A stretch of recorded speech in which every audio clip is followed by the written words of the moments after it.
gente recebe muito no consultório crianças, entre aspas, que estão com déficit de atenção e hiperatividade. Aí a gente vai conversar com os pais, vai fazer uma avaliação com mais calma. A criança é uma criança normal, mas os pais deram muito poder para ela.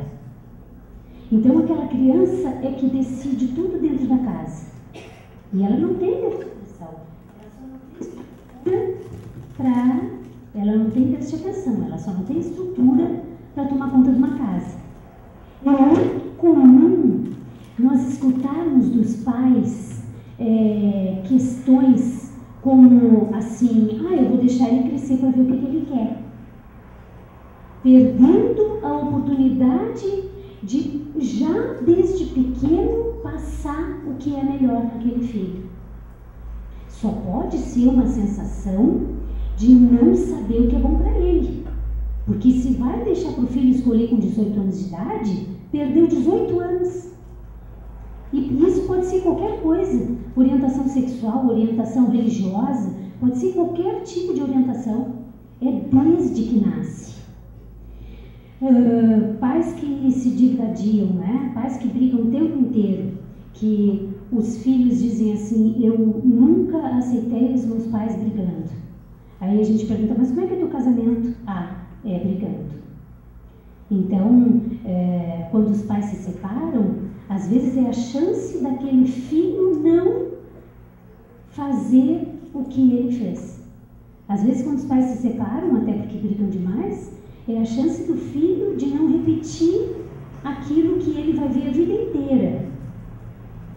E os filhos que amparam os pais, eles podem ser hiperativos, agressivos e podem ser espíritos superiores. Quando eu dei aula no Fabiano de Cristo, a gente viu muitas crianças que foram espíritos que tinham a tarefa de levar a família para a casa espírita. A gente sentia direitinho que era um espírito especial, que tinha chegado na casa espírita através de um vizinho, através de um primo, e que era para trazer a família para a casa espírita. Então, às vezes, a criança que ampara os pais é essa criança que já nasceu sabendo que vai unir os pais, apaziguar os pais e conduzir a família. Geralmente são espíritos superiores, né? A dificuldade de convivência pode não decorrer de vidas passadas. Por quê? No Evangelho diz isso. A maior parte dos nossos filhos e os casamentos não são de divergências. As pessoas é que reencarnam e não sabem se conduzir. As pessoas é que não sabem conduzir aquela relação desde namoro, de respeito, de amor, de diálogo. E aí quando casa tem mais intimidade porque começa a viver junto e aquilo começa a ser um caos. Então não é para ser do jeito que nós estamos levando. O Evangelho diz que nós somos espíritos afins. O Evangelho diz que na maior parte das vezes nós é que não estamos sabendo conduzir. A nossa incapacidade de conviver em harmonia, não é? Qual é a origem das nossas desavenças? É incapacidade. É nós não nos conhecermos. É nós não mantermos o foco. Eu estou em paz, eu estou em casa, eu cheguei do serviço, eu fiz um mate para mim, estou tomando mate, ou num domingo eu acordo, monto meu mate, lá em casa seguido era assim, o Sérgio acordava, fazia o mate, só me chamava, e quando eu entrava na sala eu já estava irritada. Aí ele dizia para mim, como assim? Como assim tu está irritada? Não aconteceu nada. E aí o que eu tinha que fazer? Eu tinha que revisar o que tinha acontecido comigo naquele momento que eu acordei, porque ele estava focado no mate dele, na paz. Olha que maravilha! A pessoa está em paz, a pessoa está tomando mate. É fantástico isso, porque isso é manter foco. Aí a outra chega endiabrada, não é? O que ele faz? Vê o que está acontecendo contigo. Eu ficava furiosa. Eu ficava mais furiosa ainda. Mas o que ele fazia? Ele se mantinha bem e deixava eu resolver aquela briga que era minha. Mas isso é muito interessante, porque eu aprendi muito com isso. Ele me devolvia a minha irritação e eu tinha que ver dentro de mim o que estava acontecendo. É isso que disse na outra lâmina de se trabalhar. De a gente trabalhar os filhos e trabalhar a gente. Trabalhar no sentido de refletir. O que está acontecendo comigo? E aí, na maior parte das vezes, o que eu me dei conta? Eu larguei Porto Alegre, porque ele me engravidou quando eu era novinha.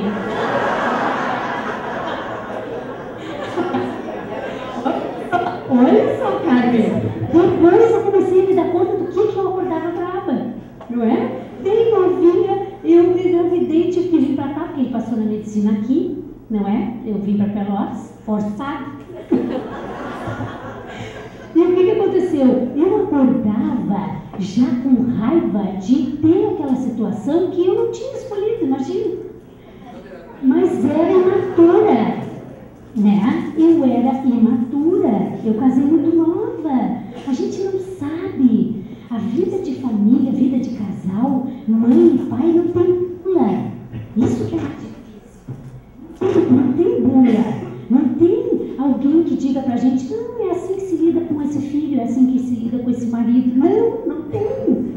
Não é? Então, a gente tem que ir se conduzindo, e eu costumo dizer, não é, que muitas coisas o Sérgio soube conduzir, muitas coisas eu soube conduzir, e o casal tem que ter esse equilíbrio de escutar.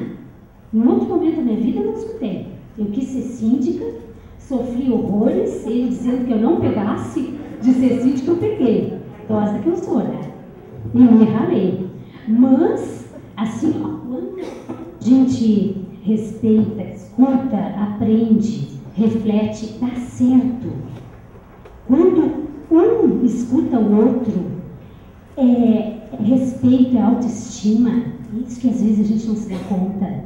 As relações só permanecem quando tem respeito, quando tem muita admiração. Começamos a nossa relação admirando e com o tempo a gente não admira mais, porque a gente começa a se mal tanto que a gente começa a perder o encanto. Olha só, a gente começa a se maltratar tanto que vai perdendo o encanto. Olha, isso aí não é meu, é da mentora. Então, essa falta de educação moral, essa falta de educação psicológica, é o que atrapalha as relações. Joana de Angeles fala na sua coleção sobre a imaturidade psicológica. A imaturidade psicológica, tem horas que falha mais. A imaturidade psicológica, ela é muito grave nas relações. Porque na imaturidade psicológica, eu vou me conduzir como um adolescente. Eu não vou entender o que ele fala, eu não vou escutar o que ele fala.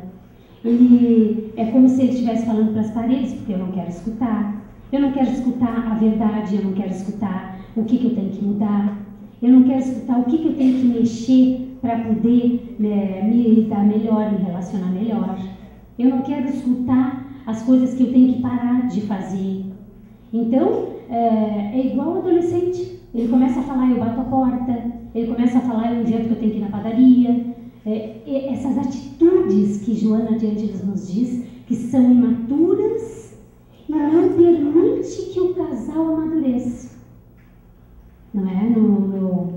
No início do casamento, eu fui numa casa de uma amiga, que é a Glória Martins, que hospedava ele antes da gente casar, que foi presidente da LEP, uma pessoa maravilhosa, que trabalhou muito aqui no Hospital Espírita, presidente do Hospital Espírita, Glória Martins, era muito nossa amiga, desencarnou faz 2 anos, e mais 3 já, né? Eu não sei o que com a gente. E eu uma vez briguei com o Sérgio, fui lá para casa dela.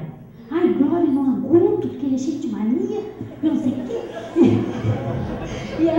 E a Glória assim, não, Eu faço uns segredinhos quando eu falo. O pessoal lá do grupo da Liga sabe que a gente tem segredinhos, né, Gurias? Que a gente sabe. E eu fui para a Glória e comecei a falar mal, né? E a Glória deixou. E eu falei, meia hora, 40 minutos, 1 hora. Aí daqui a pouco ela disse assim, stop, tá? Pode parar. E me deu uma xingada. Ela disse assim, tu tá pensando o quê? Tu já cresceu, tu já fez filho, acabou o teu momento adolescente. Bem assim, acabou o teu momento adolescente. Reclamar de marido, dormir com o marido, bem assim. Reclamar de marido, dormir com o marido, olha que sabedoria. Então, ela me ensinou, ela disse, volta para tua casa, para a escolha que tu fez. Ela disse, assume o que tu escolheu, porque tu não escolhesse errado. Olha que importante. Às vezes a gente atende uma pessoa com 35 anos de casado.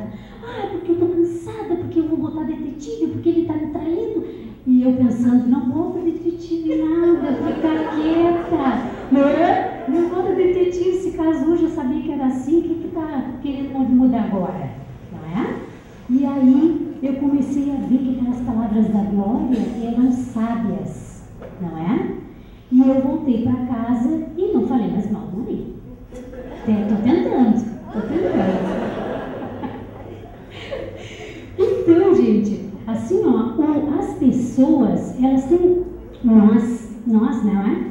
Nós temos esses mecanismos de defesa onde a gente chega na casa do vizinho e fala tudo de mal do outro, e na verdade é nós. Quando eu digo assim, ó, ele não está maduro, ele não me escuta, às vezes eu estou falando de mim. Eu estou falando de mim, eu não estou falando dele. Isso são mecanismos de defesa. Isso é Joana de Ângeles, que fala assim, ó, o que é um conflito? O que é uma pessoa cheia de conflito? A pessoa tem uma pressão interior, um superego, porque superego, ego e id são instâncias do nosso psiquismo. Isso é aula de psicologia, mas acho que todo mundo deve saber um pouquinho. Superego, ego e id. O id seria o inconsciente, o ego seria isso aqui que eu estou fazendo, a minha personalidade, o meu ego, o meu estado de consciência vigil, o que eu sou. E o superego é aquela instância psíquica que me dá o juízo de moral, o juízo de valor. Então o superego, ele está sempre assim, tá? Janine, faz a coisa certa. Janine, age correto, que tu vai ter consequências boas. O superego, ele dá o juízo o tempo inteiro para nós. Tem pessoas que têm um superego muito grande. Elas são excessivamente moralistas, autoritárias, rígidas. Tem um superego muito grande. Então ela chega a ser neurótica com as coisas. Tem pessoas que têm um id muito grande. O id, ele não tem julgamento. O id pode tudo. O id é a instância do pensamento que pode tudo. Então, às vezes a gente está id, que a gente pode fazer tudo que é besteira, e às vezes a gente está superego, que a gente não deve fazer besteira. Um conflito psicológico, ele se instala entre essas instâncias dentro de nós. Deu para entender, gente? O conflito se instala da briga dessas instâncias psicológicas dentro de nós. Do superego dizendo que nós temos que acertar, que ser certo, e do id que tanto faz, vai indo, vai levando, faz de qualquer jeito. Então essas duas instâncias dentro de nós, elas estão nos ditando o tempo todo e brigando entre si. Se nós não temos uma postura, uma decisão, a gente está sempre em conflito. Por que Emmanuel nos diz, eu acho que no Conduta Moral, ele nos diz assim, ó, não duvides. Ou se duvidares, duvida pouco tempo. Porque a dúvida, ela tira a força da vontade. Se tens vontade de alguma coisa, vai e não duvida e acredita naquilo, principalmente se for uma coisa boa, porque aquilo, Emmanuel diz que tu vai ter força se tu não tiver dúvida. Olha que importante, que delicado. Então, quando nós tivermos uma dúvida, decide e vai. E vai. Não dá tempo à dúvida dentro de ti. Porque essa dúvida vai te corroer e vai te enfraquecer. Então, assim, tem alguma coisa, decide, vai. Se no meio do caminho estiver errado, bom, aí tu vai parar. Mas se tu tiveres alguma coisa boa para fazer, decide por aquela coisa boa. E decide com força, com postura. E aí a tua vontade vai ser enorme. E aí tu vais conseguir. Então, dei a base para vocês dos conflitos. E nesses conflitos, tá? A gente vai tentando o equilíbrio entre uma coisa e outra. E isso gera ansiedade quase que permanente. Isso de ter que escolher gera ansiedade interna. Então, na tentativa de manter esse equilíbrio e de manter essa ansiedade baixa, não é? As situações que são geradas para tentar manter o equilíbrio é o seguinte: a primeira é perda de um objetivo desejado. Por exemplo, uma criança privada de um dos pais, de um amigo, de um animal de estimação. Então, quer dizer, quando a gente desde pequenininho é privado de alguma coisa, nós temos que lidar com o quê? Com a frustração. Nós criamos muitos problemas internos quando nós não sabemos lidar com as frustrações. Tem uma pesquisa, um vídeo de YouTube que mostra assim, três crianças com 3 marshmallows. E vem um adulto e diz assim: bom, eu vou fechar a porta e vou dar 15 minutos. Quando eu voltar, quem não tiver comido o marshmallow vai ganhar 2 marshmallows. Isso, o vídeo mostrando e provando o quê? Que dependendo da estrutura da criança, ela não vai esperar a recompensa. A maior parte das crianças comeram. Uma só não comeu. Aquela que não comeu, ela vai ter uma maior capacidade de resolver os seus problemas. Porque ela vai esperar o momento certo. Ela vai refletir se o que ela está pensando em fazer, ela vai fazer. Então, esse tempo de espera, às vezes, para refletir melhor diante de um problema na família, com os filhos, gera muita ansiedade, mas é necessário. Então, esse é um dos problemas que gera ansiedade.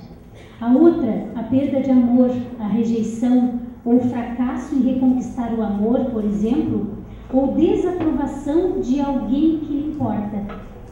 Tem pessoas que são muito inseguras, que elas se sentem muito rejeitadas, porque as principais ansiedades do ser humano é medo de ser rejeitado, medo de não ser amado, medo de não ser aceito. Essas ansiedades, elas são básicas.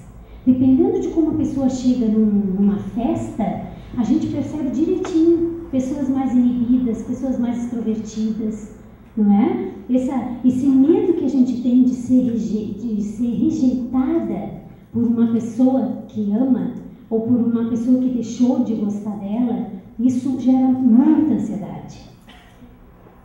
Ou a desaprovação. Tem pessoas que precisam muito que os outros aprovem o que ela faz. Isso é insegurança. Eu preciso muito saber o que o Sérgio vai pensar desse seminário hoje, dessa reflexão que nós estamos fazendo. Se eu me preocupasse tanto com o que o Sérgio pensa de mim, eu não estaria aqui. Vocês entendem? Então, assim, se a gente se sente muito aquém do marido ou marido da mulher, a gente não se desenvolve. A gente se sente muito aquém. O outro fica distante da gente, fica muito maior. Não, a gente está trilhando junto, a gente é parecido, diferente em muita coisa, mas a gente se admira e a gente vai se respeitar. E eu não sou pequenininha. Eu acho que eu passei 10 anos pensando que as pessoas gostavam de mim porque eu era esposa dele. Eu acho que até mais, acho que uns 15 anos. Porque, claro, as pessoas me diziam, Janine, tu é a esposa dele, daquele? Eu dizia, entende? Era uma coisa, mas era insegurança minha. Era insegurança minha, a gente é muito nova. Então a gente vai se dando conta, não, ele é cheio de defeito, ele é humano, ele é normal, cheio de mania. Né? Não estou falando mal. Não estou falando mal. Todos nós temos todas essas coisas, não é? Mas eu comecei a me dar conta, não, eu sou direitinho, sou legal, as pessoas gostam de mim. Né? Eu comecei a me dar conta, não, eu estou dando certo. Né? Eu não estou enganando ninguém. As minhas amigas gostam de mim, se pouquinho, mas gosto, né? Eu comecei a me dar conta aos pouquinhos, durante anos. Não é? A gente vai se construindo durante anos. A gente nota que para pessoas que chegam na idade dos 50, dos 55 anos, sem ter desenvolvido família e profissão. E aí fica muito difícil, porque a partir dos 55, 60, tu tem que usufruir aquilo que tu construiu na adolescência. Então fica muito complicado isso, não é? A gente vai se sentir plena mais adiante, não tem problema nenhum, mas fica tudo mais demorado na vida. Então, se eu fiz a escolha certa, se eu fiz direitinho, se eu engravidei e ele assumiu, né? Se a gente faz as coisas direitinho, a gente tem muito mais chance de mais cedo na vida se sentir pleno, se sentir feliz, se sentir tranquilo, não é? Mas vamos para o terceiro ponto, que já está acabando minha hora. A perda de identidade é o caso, por exemplo, daquilo que Freud chama de medo de castração, da perda de prestígio, de ser ridicularizado em público. O bullying, não é? Aqui está falando do bullying. Eu ser uma pessoa que está todo mundo, eu não estou sendo aceita. É uma espécie de castração que Freud explicou. Eu estou sendo castrada no meu espaço como casal. Eu não estou aparecendo como ele está aparecendo. Ele está aparecendo muito e eu estou sendo nada.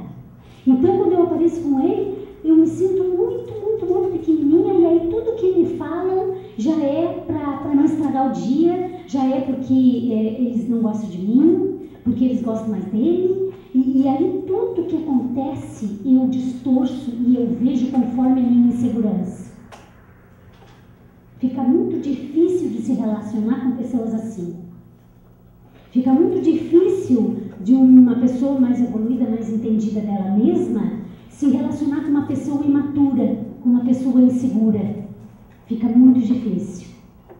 Perda de autoestima, por exemplo, a desaprovação do superego por atos ou trações que resultam em culpa, em ódio em relação a si mesmo. Quando eu tenho uma desaprovação do meu próprio superego, eu tenho uma instância que está sempre me dizendo tem que ser assim, eu tenho que ser assim, eu tenho que ser assim. Só que eu, ao mesmo tempo que eu me cobro, eu faço as besteiras e eu me culpo. Eu não consigo sair dessa neurose. Tem pessoas que se auto-obsidiam o tempo inteiro. Eu vi pessoas desses 18 anos que eu estou atendendo, que, assim, ó, teve horas que eu disse assim, a pessoa disse assim, Janine, eu tenho medo de obsessão. Eu tenho medo de obsessão porque eu já penso muita coisa negativa, eu já penso muita coisa que não vai dar certo para mim. E aí eu disse para a pessoa, mas querida, tu não tem obsessores, tu é teu obsessor. Tu não precisa de obsessores. De tanto que a pessoa se auto-tortura. Isso é muito grave. A vida que a gente tem são os pensamentos que nós fixamos e alimentamos dentro de nós. A vida que a gente leva são o desenvolvimento desses pensamentos que nós alimentamos durante a nossa vida, durante o nosso dia. Se nós alimentamos pensamentos de que não vai dar certo, de que a pessoa que está comigo não gosta tanto de mim, de que aquela minha amiga vai me trair, de que aquilo não vai dar certo, não tem como dar certo. Tu está atraindo para ti espíritos que estão passando e que são convidados por ti a ficar contigo e aumentar o que tu está sentindo. Isso é obsessão. É quando tu convida um espírito a permanecer contigo porque tu já estás assim. O obsessor não é ruim. O obsessor não é um espírito ruim. O obsessor é um espírito que é convidado a te acompanhar, convidado por ti. Então, muito cuidado com o que nós lançamos de pensamentos para nós e para os outros. Nos mecanismos de defesa, nós lançamos características que não são da pessoa que nós lançamos. Eu costumo dizer assim, eu estou vendo a Carminha e eu estou achando ela cada vez melhor. Que droga que ela está assim, que coisa horrorosa, como ela está exibida, como ela está ficando bem, não é? E aí eu invejo. E na inveja eu vejo e eu projeto que ela é invejosa porque eu só vejo o que eu tenho. Eu só vejo com facilidade que o outro tem porque eu sei de mim. Eu sei intuitivamente que aquilo que eu estou vendo com facilidade no outro, eu tenho. E quanto mais eu tiver esse mecanismo psicológico, quanto mais eu projetar em ti, menos eu vou saber de mim, menos eu vou me enfrentar, como Joana de Ângeles diz. Nós precisamos nos enfrentar. Nós precisamos parar e pensar assim, por que eu estou pensando isso dela? Por que eu estou pensando isso dele? Por que eu falei isso para o Madeira? O Madeira é tão legal para mim. Por que eu fui grosseira com ele? Nós precisamos orar e vigiar o que nós pensamos, o que nós fizemos. Somente esse cuidado e esse trabalho permanente, interno conosco, é que vai fazer com que a gente se relacione melhor com o marido, com o filho, com o vizinho, com todo mundo. Quanto mais eu me conhecer, mais eu consigo ver que a vizinha hoje não está bem, que o marido hoje não está bem, não é? Aí eu calo, é super importante calar, ficar quieto, porque ele não está bem hoje, eu vou ficar quieta. Discussão que não dá em nada, cala. É muito importante isso. E aí, quais são as causas das dificuldades que eu já comecei a falar para vocês? O silêncio que o outro tem, não é? Um dos parceiros ou o filho fica com um silêncio injustificável, fica mudo, emburrado. Ai, como é difícil conviver com uma pessoa que a gente tem que adivinhar o que ela tem. Ah, não, é bebê, tá chupando pipa. Porque como é que a gente vai adivinhar o que o outro está pensando? Como é que a gente vai adivinhar que o outro ficou brabinho porque eu fui visitar uma amiga na hora que ele queria que eu tomasse mate com ele? Não aconteceu isso, né, querido? Podia acontecer. Vocês entendem? Como é que eu vou adivinhar uma coisa que ele botou na cabeça dele de tomar mate comigo? E eu perguntei para ele se eu podia ir na vizinha ou se eu podia ir na minha amiga. E ele disse, vai, querida. Aí quando eu chego, ele está emburrado, furioso e não fala comigo 3 dias. Não tem como, não tem como. Nós de 3 filhos, tem um filho que é assim, né? Que se emburra. E aí a gente fica dizendo para ela, amor, não dá espaço para esse tipo de característica, não leva a nada. Joana de Ângeles nos diz que a culpa,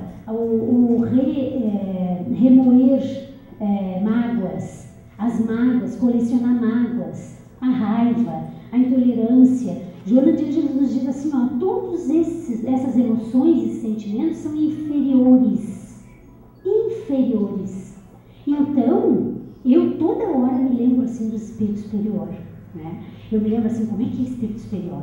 O espírito superior trabalha essas características permanentemente dentro de si. Então a gente tem que lembrar como se fosse, não é? Que um dia a gente vai ser. Então a gente tem que lembrar toda hora, não, espírito superior tem disciplina. Então eu vou parar de discutir, né? A gente tem que lembrar de certas coisas para poder entender. Mas o silêncio é muito difícil tu lidar com uma pessoa que cala.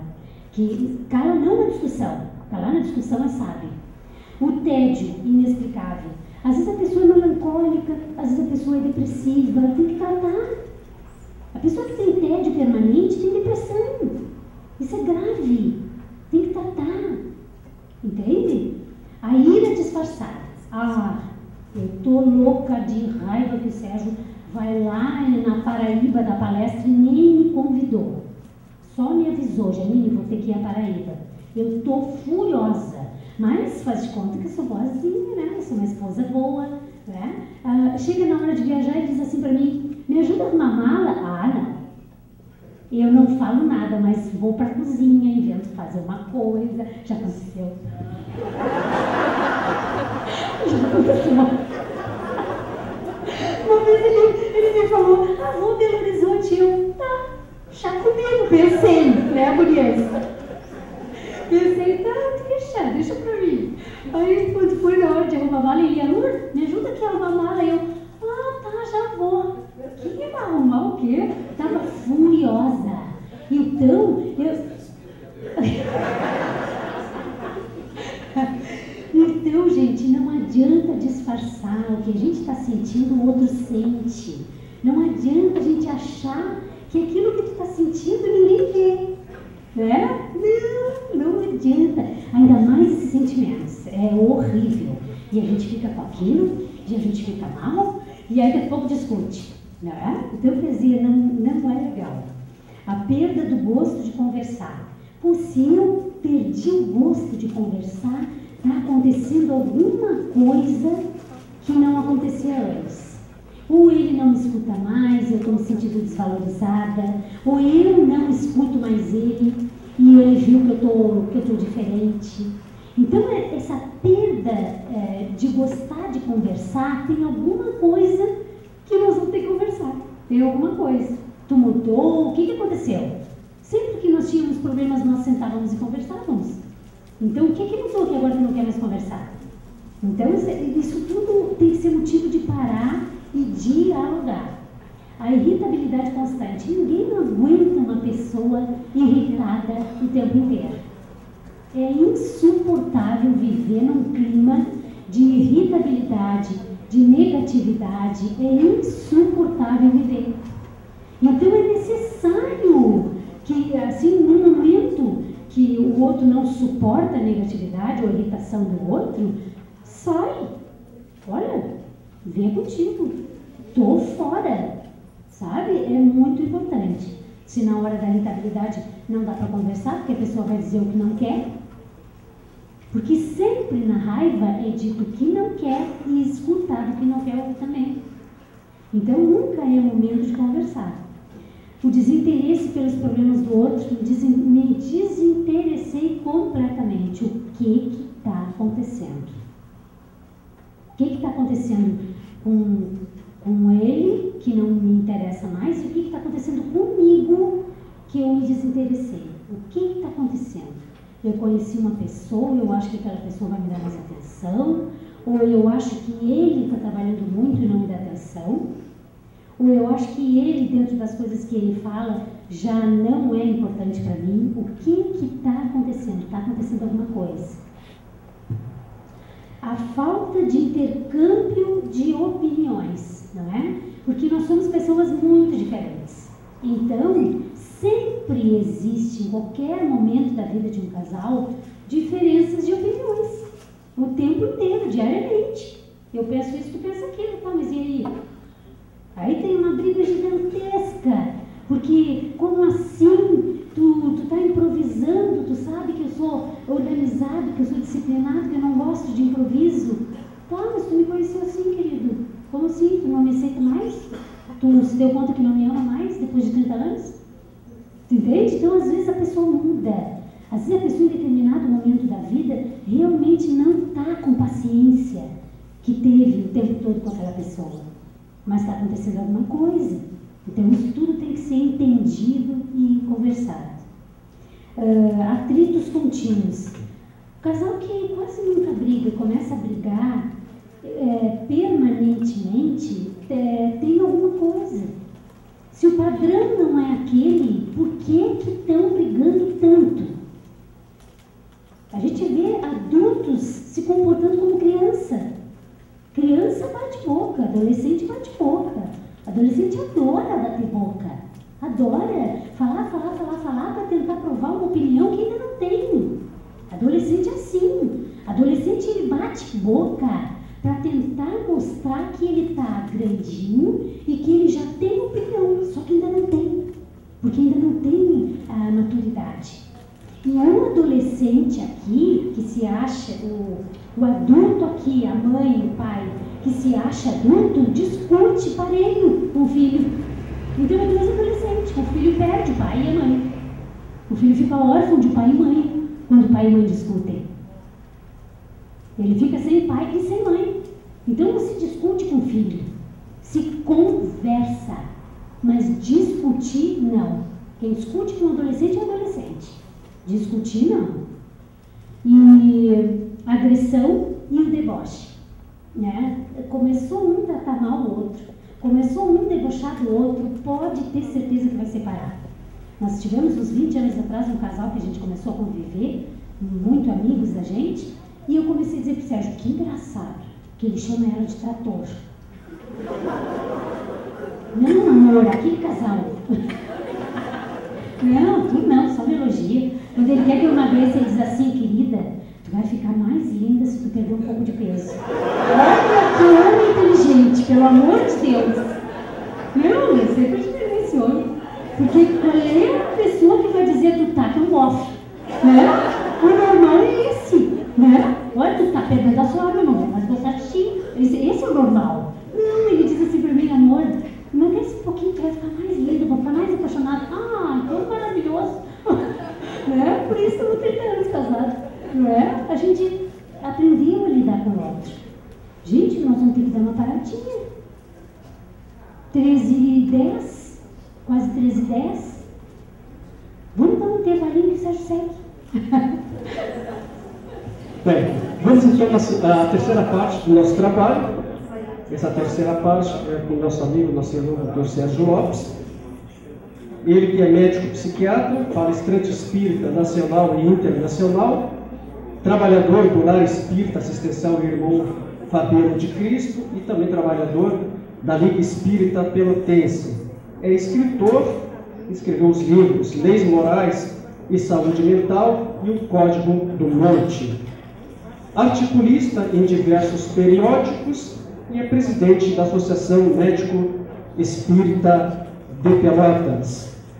Enquanto o Dr. Sérgio Lopes faz a palestra, os nossos amigos podem continuar elaborando suas perguntas e sendo repassados por os nossos amigos que estão com o tapa-pó preto, identificado com o Liga Espírita Pelotense, que é o Daniel, e a sua esposa Luciana, que eles estarão trazendo as suas perguntas aqui à mesa.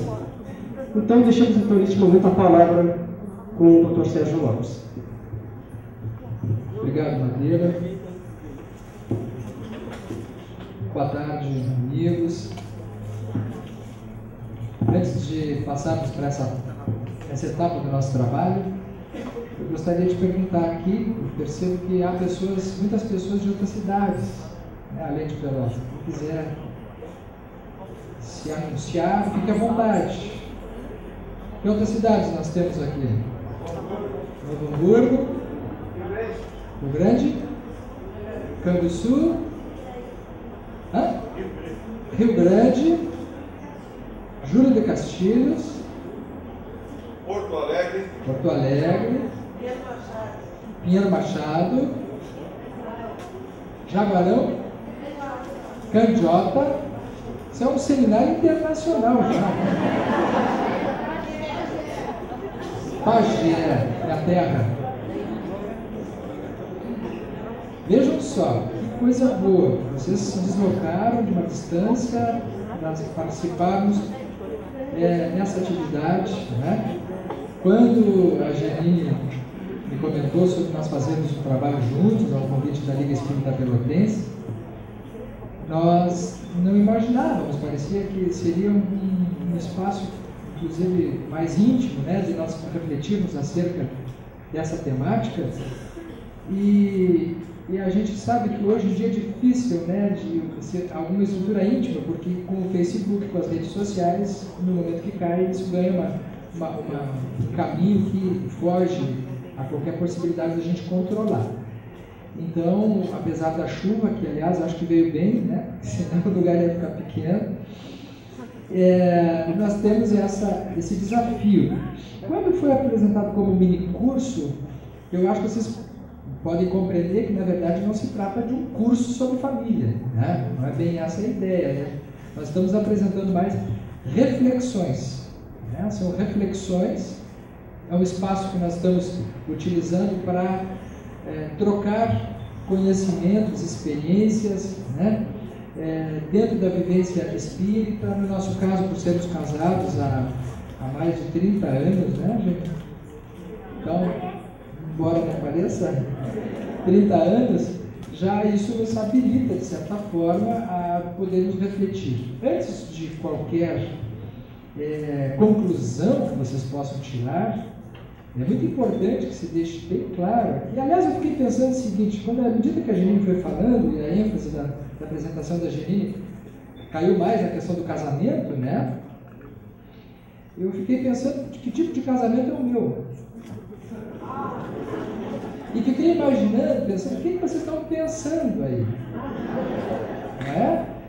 Porque a gente sabe que assim, existem alguns tipos de casamento, conforme o Emmanuel já descreveu, casamentos provacionais, casamentos felizes por afinidade, casamentos acidentais, porque Emmanuel apresenta que os casamentos podem ser acidentais. Hoje em dia nós temos muitos casamentos acidentais, né? Porque o que nós chamamos de casamento hoje pode ser muita coisa, né? Hoje as pessoas se relacionam de várias maneiras e constituem famílias de curta duração, incluindo a presença de filhos. No entanto, muitas dessas relações são acidentais, não há ligações do passado, não há ligações de outras encarnações, são ligações de ambiente proporcionadas por conveniências e por situações esporádicas e que se vinculam, né? Esses espíritos tendo relações que não duram, são muito rápidas, né? Embora sejam acidentais em relação ao passado, passarão a ser agora relações que terão algum tipo de comprometimento dependendo do que fizerem nessa encarnação.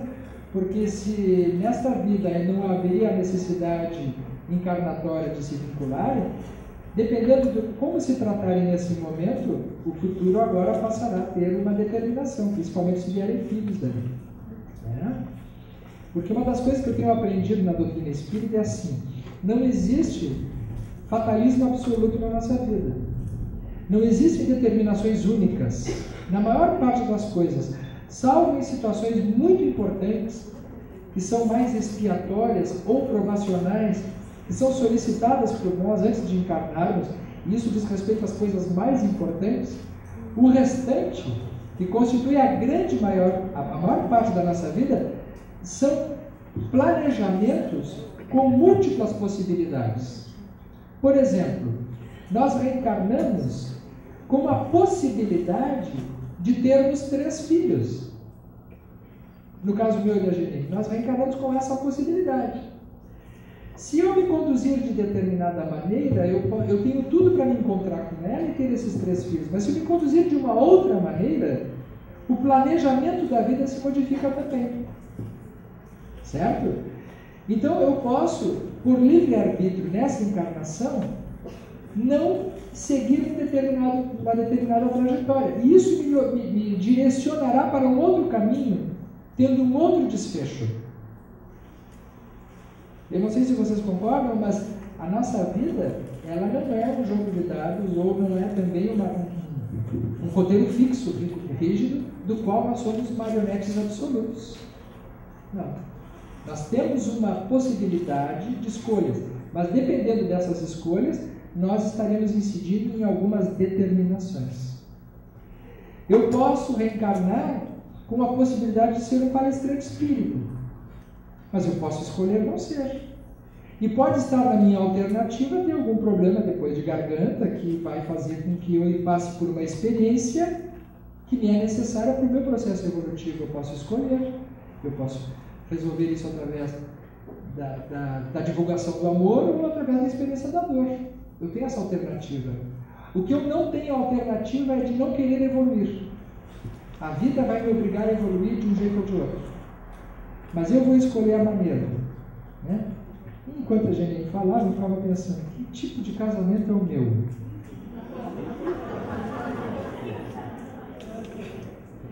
Porque, para quem pode estar ouvindo, dizer assim, não, eles são casamentos felizes, né? Os espíritos felizes. Eu acho até que é. Eu acho até que é.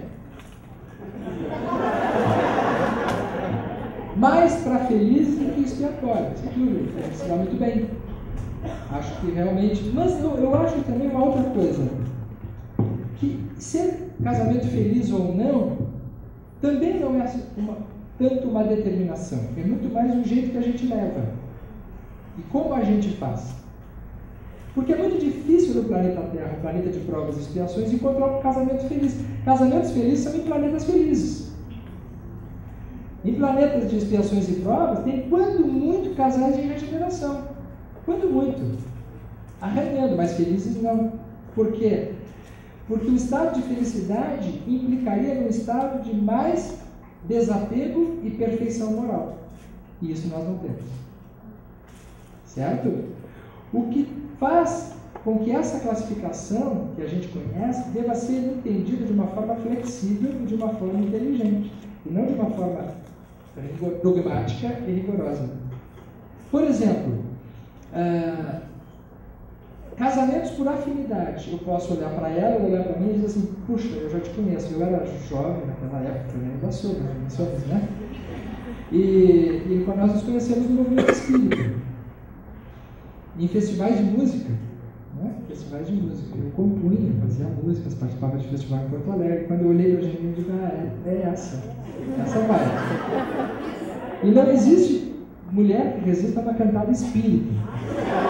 Tem. Cantada espírita, ela é irresistível, porque a gente começa dizendo assim, eu acho que eu já te conheço na outra encarnação. Esse nosso destino, né? Pelo teu olhar, não tem, é mortal, se quiser, só que tem que tomar muito cuidado com isso. Tem agorizado, a gente vê que está usando isso aí meio aleatoriamente e depois compromete para o futuro. Mas vejam só, nessa caminhada, nós vamos vendo assim, se esse casamento não tiver um investimento permanente, pessoal e na relação, ele se transforma num casamento provacional. Ele recai nas condições provacionais e expiatórias do nosso passado. Porque se nós olharmos para trás, a gente não vai lembrar da maior parte, ou vai sentir, nós vamos ver que o nosso passado espiritual é mais constituído de imperfeições do que de acertos. Certo? Então, se eu não investir num projeto de vida superior na minha vida agora, eu sintonizo com as minhas imperfeições. E as minhas imperfeições vão chamar as imperfeições dela. E a relação será de sofrimento. Porque não há amor, não há afinidade que resista a agressões, a falta de respeito, a falta de consideração e a perda da admiração durante o tempo. Que nos parece ser uma das coisas mais importantes no que se refere à não manutenção do encantamento no relacionamento afetivo. Se nós passarmos mais tempo nos desprezando, não há casamentos felizes e bonitos. Por quê? Porque nós hoje sofremos muito mais nos relacionamentos familiares. E agora então eu já estou falando não só mais de casamento, mas também no relacionamento com filhos, com pais, com irmãos e com avós. Se nós não nos propusermos a nos aperfeiçoar.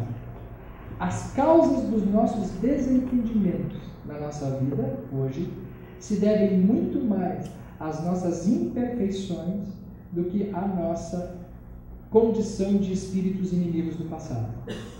a Janine lembrou bem, que no Evangelho segundo o Espiritismo está escrito que a maior parte dos espíritos que encarnam numa família estão constituídos por espíritos simpáticos. Espíritos simpáticos. Revisem no Evangelho segundo o Espiritismo isso. Está ali. Não são inimigos do passado. Não são desavenças, a maior parte. Existem as desavenças. Como é que nós reconhecemos as desavenças? Desde pequeno já surgem as explosões espontâneas de desentendimentos e de agressões. São espíritos que já convivem e de imediato mostram uma tendência ao desacerto, à briga, à violência. E eles não invariavelmente passam a se odiar. Né? E se houver um investimento espiritual, no máximo que conseguem ter é se suportarem. Então são situações que a gente sabe que existem. E essas situações são aqueles que são espíritos antipáticos do passado, são inimigos, e dizemos que as afinidades elas são constituídas por simpáticos e por antipáticos. Os simpáticos se atraem, mas os antipáticos se atraem também. Nas leis de atração magnética, quando nós nos odiamos, nós nos atraímos, porque somos iguais. Então são as leis das semelhanças. Isso explica o porquê que numa família muitas vezes se reúnem espíritos que são ferrenhos adversários. Por quê? Porque as leis da vida não têm outra alternativa de fazê-los se reajustarem, senão através da consanguinidade. Porque o laço da consanguinidade confere uma experiência visceral, primitiva de afeto. Se do ventre de uma mãe nascer aquele que foi o seu inimigo, agora ele é filho. E isso é visceral. São as leis da vida contribuindo para que naquela relação de conflito que vai continuar, ela já não seja mais uma relação de conflito de inimigos do passado, mas seja uma relação de desacertos, de desafetos, mas que agora estão a caminho da reparação. Mãe e filho. É aquele filho que a mãe vai se preocupar mais. Ela tem 3 ou 4 filhos que não dão nada de trabalho para ela, pelo contrário, é tudo tranquilo. E ela vive na função daquele filho problemático, que vive dando problema para ela, ou para o pai. E eles sofrem com aquele filho, e aquele filho faz de tudo para tentar mostrar que não deveria ter nascido, que nasceu na família errada, mas também não consegue se desligar daqueles pais. Por quê? Porque nesse contexto, para quem olha de fora e diz assim, será que estão aproveitando alguma coisa? Pode parecer que ali esteja havendo apenas coisas ruins, mas se olharmos para o passado espiritual, vamos ver que já estão dando um grande avanço. Porque eles agora, eles já estão aprendendo a se amar de um jeito diferente, que é o jeito de depender, de precisar. Como é que se vê isso na prática? 2 irmãos vivem brigando, são inimigos do passado. Brigam muito, mas agora reencarnaram numa família. Brigam, vão para a escola. Estão na escola e um dia um resolve brigar com um dos irmãos. E o outro, que briga com ele em casa todos os dias, se mete no meio e diz assim, não vai bater no meu irmão. Eu posso bater, mas ninguém toca nele. Por quê? Porque a consanguinidade leva a isso. Né? Eu posso bater nele quando chegar em casa, mas ninguém vai tocar nele. Ah, ele não. Então são as leis naturais, a lei natural, agindo na direção da reconciliação. É por isso que nós nascemos em várias raças, é por isso que nós nascemos em vários povos, porque dependendo dos antagonismos entre nações e raças, tanto maior será o intercâmbio espiritual entre essas raças e povos. Porque a lei natural vai trabalhar para que se desfaçam as grandes diferenças. Entendido isso? Isso são exceções, dizem os espíritos. Porque a regra na família não são essas situações. E aí nós perguntamos, por que existe tanta briga na família, tanto desacerto? Porque nós não nos esforçamos. Porque nós não nos propomos a melhorar. A notícia ruim de hoje, sábado à tarde, para vocês, é que nós estamos brigando com os nossos amores. Nós ainda não encontramos os nossos desafetos. Imagine quando nós encontrarmos.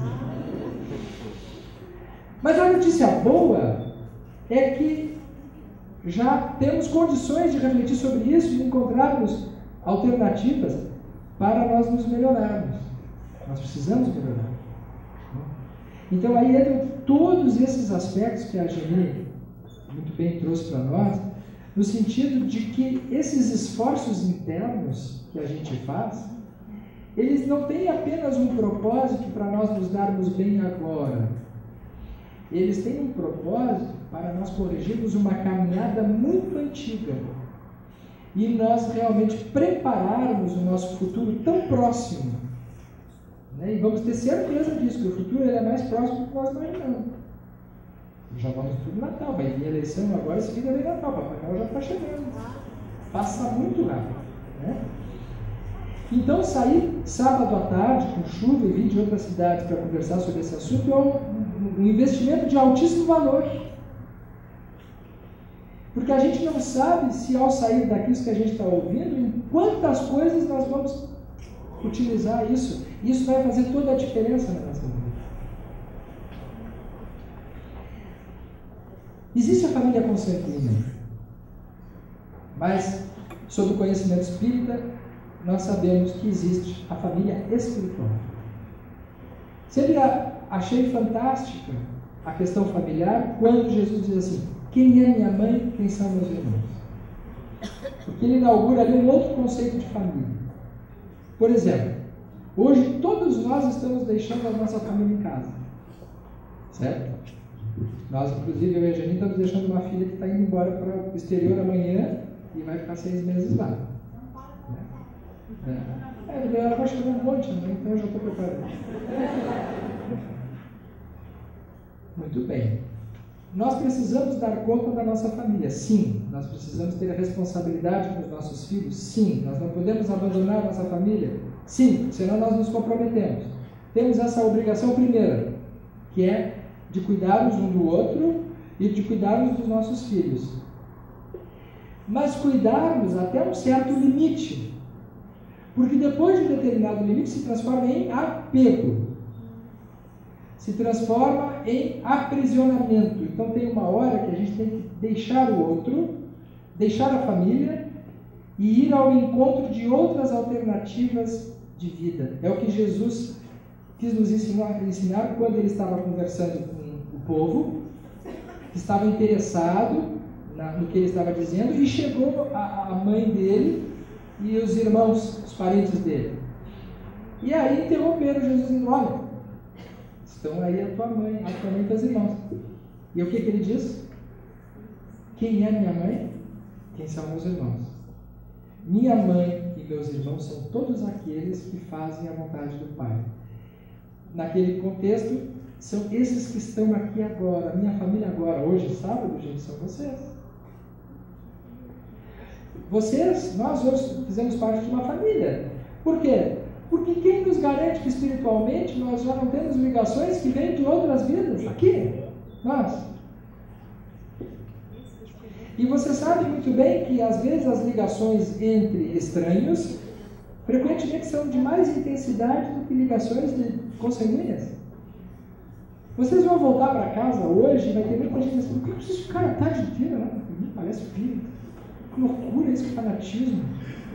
Estão ficando beatos. Vocês vão ouvir isso. Ainda mais no hospital espírita. Pode ficar lá já, né?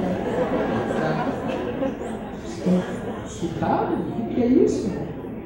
O que significa? Talvez eles tenham razão. Se a gente exagerar muito todo fim de semana, né? Uma palestra espírita, tem que começar a ponderar. Não, eu preciso distribuir a minha vida, nem só do espiritismo do homem, né? Muito bem. Mas o que eu quero dizer? Estou dando ênfase para a questão seguinte, que é a ordem de interesses. A família espiritual é aquela que se interessa pelos tópicos, pelos temas e pelos valores que nós nos interessamos. Eu viajo muito, né? Viajo muito para todos os lugares, né? Nessa atividade espírita. E eu tenho encontrado em vários lugares, a gente citou a Paraíba, inclusive, de pessoas que eu encontro, amigos, que são irmãos espirituais, pessoas que a gente lamenta não ter nascido no mesmo lugar. Por quê? Porque aí a gente poderia conviver muito mais. Mas, ao mesmo tempo, conversando, nós ficamos assim, não, mas não ia dar certo, seria uma vivência egoísta. Porque nós iríamos nos fechar, né? Porque um fala A, o outro diz A, o outro fala B, o outro fala B, os assuntos são de tanta sintonia, de tanta afinidade.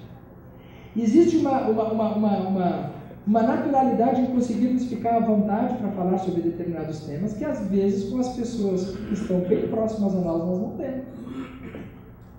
Não é isso? Às vezes a gente não consegue ficar à vontade para falar com o irmão sobre um assunto. Mas existe uma pessoa lá que a gente consegue falar e ela falar dela para nós e nós para ela, com muita naturalidade. E aí a gente entende, conversando com esses companheiros, principalmente os colegas que fizemos esse trabalho pela AME Brasil, pela Associação Médica Espírita do Brasil, que possivelmente nós fizemos parte de uma mesma família espiritual. Ao reencarnar, um reencarna no Rio Grande do Sul, outro em São Paulo, outro em Belém do Pará, outro em Minas, outro em São Paulo, outro em Mato Grosso. Por quê? Porque há necessidade, neste sábado, de eu estar falando em Pelotas, o outro estar falando em Campina Grande, o outro estar falando em Lisboa, o outro sobre esse assunto. E é tão curioso que quando a gente se encontra para fazer as palestras, quando a gente coloca os temas para falar, a gente dá risada porque parece que a gente combinou os assuntos. As colocações chegam a ser as mesmas.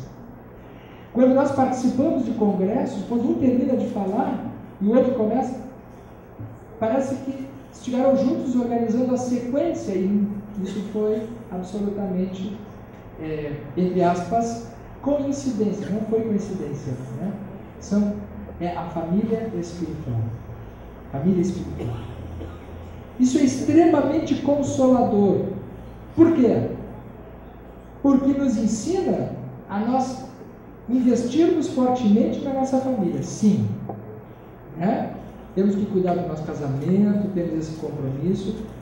Mas se não der certo esse casamento, gente, vai adiante. Porque a família espiritual, ela é mais significativa e permanente na sequência da imortalidade do que muitas das relações que existem hoje na família. Isso é importante dizer.